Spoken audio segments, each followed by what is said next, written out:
കാര്യങ്ങൾ എല്ലാം പ്രസാദമായിട്ട് കൊടുക്കുള്ളൂ. അതേവരെ നിങ്ങളെല്ലാവരും ക്ഷമിച്ച് കാത്തിരിക്കണം എന്ന് വളരെ അപേക്ഷയോടുകൂടി അടുത്തതിലേക്ക് കിടക്കുകയാണ്. ഈ കളമെഴുത്ത് പാട്ട് കാര്യം സമയമില്ല, എന്നാലും ഒരു ചുരുക്കി വിവരെന്തിനാണെന്ന് നമ്മൾ അറിയണ്ടേ. ഭദ്രകാളി ദാരികവധം കഴിഞ്ഞ് കോപാക്രാന്തയായി ത്രിഭുവനങ്ങൾ നടക്കുമാറുള്ള അട്ടഹാസത്തോടുകൂടി കൈലാസത്തിലേക്ക് പുറപ്പെടുകയാണ്. ആ സമയത്ത് ഭദ്രകാളിയുടെ കോപം ശമിപ്പിക്കുവാനായി ശിവൻ കണ്ട ഒരു ഉപാധിയാണ് കളമെഴുത്ത്. അന്ന് കൈലാസത്തിലുണ്ടായിരുന്ന ശിവഭൂതങ്ങളെ, കലാകാരന്മാരായ ശിവഭൂതങ്ങളെ വിളിച്ച് ഭദ്രകാളി ദാരികേശ്വരസുമായി വരുന്ന വഴിയിൽ നിമിഷ നേരം കൊണ്ട് ആ രൂപം നിർമ്മിക്കുവാൻ ആജ്ഞാപിക്കുകയാണ്. അവരാകട്ടെ പരമശിവൻ പറഞ്ഞതുപോലെ തന്നെ കാര്യങ്ങൾ ചെയ്തു. എന്നിട്ട് ഭദ്രകാളിയെ പേടിച്ച് കാട്ടിൽ ഒളിച്ചിരുന്നു എന്നാണ് പറയുന്നത്. ഭദ്രകാളി വരുന്ന വഴിക്ക് ആ കളത്തിലേക്ക് കണ്ടു കഴിഞ്ഞപ്പോൾ തൻ്റെ രൂപം കണ്ട് ഭദ്രകാളിയുടെ കോപം ഒന്ന് കുറഞ്ഞു. ആ സമയത്ത് ഈ രൂപം നിർമ്മിച്ച ആൾക്കാരെ വിളിച്ച് ഭദ്രകാളി വളരെ അനുഗ്രഹിച്ചു. ആ സമയത്ത് അവർ ചമ്പരം പണിഞ്ഞിരുന്ന് ദേവിയുടെ പാദാദികേശവും കേശാദിപാദവും ആലപിച്ചു എന്നാണ് പറയുന്നത്.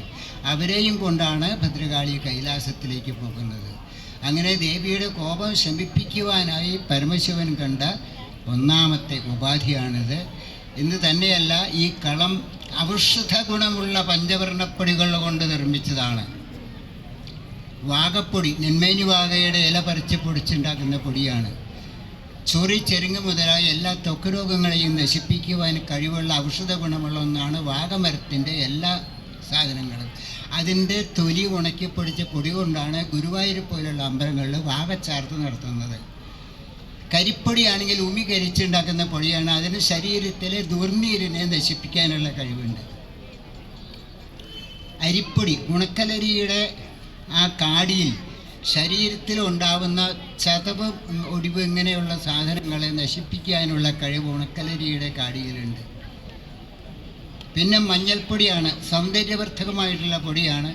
എന്ന് തന്നെയല്ല, ശരീരത്തിൽ എവിടെ മുറിഞ്ഞാൽ അമർത്തി കെട്ടിക്കഴിഞ്ഞാൽ പിറ്റേ ദിവസത്തേക്ക് ആ ചോര നിലയ്ക്കുക, അവിടെ പഴുക്കില്ല, ഉണങ്ങിപ്പോകും. ഒരാശുപത്രിയിലും പോകേണ്ട ആവശ്യമില്ല. അത്ര ഔഷധ ഗുണമുള്ള ഒന്നാണ് മഞ്ഞൾപ്പൊടി. മഞ്ഞൾപ്പൊടി ആയിരിക്കണം, നമ്മൾ ഡ്യൂപ്ലിക്കേറ്റ് ആവരുതെന്ന് മാത്രമേ ഉള്ളൂ. പിന്നെ ചുവന്ന പൊടിയാണ്. മഞ്ഞളും ചുണ്ണാമ്പും ആവശ്യത്തിന് ശുദ്ധജലവും ചേർത്ത് നിർമ്മിക്കുന്ന ഒന്നാണ് ചുവന്ന പൊടി. ചുണ്ണാമ്പിന് നമ്മുടെ ആന്തരികമായിട്ടുണ്ടാകുന്ന എല്ലാ വിഷാംശങ്ങളെയും അകറ്റാനുള്ള കഴിവുണ്ട്. അപ്പോൾ മഞ്ഞൾപ്പൊടി, ചുണ്ണാമ്പും ശുദ്ധജലവും ചേർത്തുണ്ടാക്കുന്ന ചുവപ്പൊടി, ഇങ്ങനെ ഔഷധ ഗുണമുള്ള പഞ്ചവർണ്ണപ്പൊടികൾ കൊണ്ട് നിർമ്മിക്കുന്ന ഒരു ധൂളി ബിംബമാണ് കളം. ആദ്യമുണ്ടായ കലാരൂപം കളമാണെന്ന് പറയുന്നു. അതിനുശേഷമാണ് ചുമരെഴുത്തുണ്ടായത്. കളം വരയ്ക്കുക എന്ന് പറയാൻ പാടില്ല, കളം എഴുതുകയാണ്. വര മുകളിൽ നിന്ന് കീഴ്പോട്ടും എഴുത്ത് അടിയിൽ നിന്ന് മേപ്പോട്ടുമാണ്. നമ്മൾ അക്ഷരങ്ങൾ എഴുതുന്ന മാതിരി തന്നെയാണ് കളം എഴുതുന്നത്. അപ്പോൾ പിന്നെ ഇതിന് പ്രത്യേകിച്ച് അളവുകളൊന്നുമില്ല. ഭൂതങ്ങൾ നിർമ്മിച്ച കല. അപ്പോൾ നമ്മളിപ്പോൾ കളം എഴുതുകയാണെങ്കിൽ ഒരു നേർലൈൻ അങ്ങോട്ട് ഇട്ട് കഴിഞ്ഞിട്ട് ആ കാളിയുടെ രൂപം നമ്മുടെ മനസ്സിൽ വരും. പ്രാർത്ഥിച്ചു കഴിഞ്ഞാൽ അതനുസരിച്ചിട്ട് അങ്ങോട്ട് എഴുതുകയാണ്. ഇതിന് യാതൊരു അളവുകളോ ഒന്നുമില്ല. അങ്ങനത്തെ ഒരു പ്രത്യേക ശക്തിയുള്ള ഒന്നാണ് ദേവൻ്റെ ആയാലും ആ കളം. അതിവിടെ ഈ മൈതാനത്ത് എഴുതാൻ സാധിച്ചതിൽ എൻ്റെ സംഘാടകരോട് പറഞ്ഞാൽ തീരാത്ത തന്നെയാണ്. ഇങ്ങനെയുള്ളൊരു സ്ഥലത്ത് ഇത് അവതരിപ്പിക്കാൻ സാധിച്ചല്ലോ.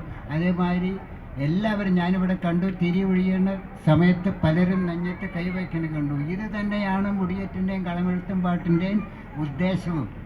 എല്ലാവരെയും ഭയഭക്തി ബഹുമാനത്തോടുകൂടി ദൈവത്തിലേക്ക് അടുപ്പിക്കുക. അതിനുള്ള അമ്മയുടെ ഔഷധം വാങ്ങുക. അതിനുള്ള ഒരു അനുഷ്ഠാന കലയാണ് മുടിയേറ്റ്. ഇനി ദീർഘിപ്പിക്കുന്നില്ല. മുടിയേറ്റിനെ പറ്റി ആട്ടവിളക്ക് കൊളുത്തിയതിന് ശേഷം പറയാം. ഇപ്പോൾ ദേവിയുടെ പാട്ടുകൾ പാദാദികേശം, കേശാദിപാദമൊക്കെ പാടി അതിന് ശേഷം ഉടനെ മുടിയേറ്റ് ആരംഭിക്കുകയാണ്.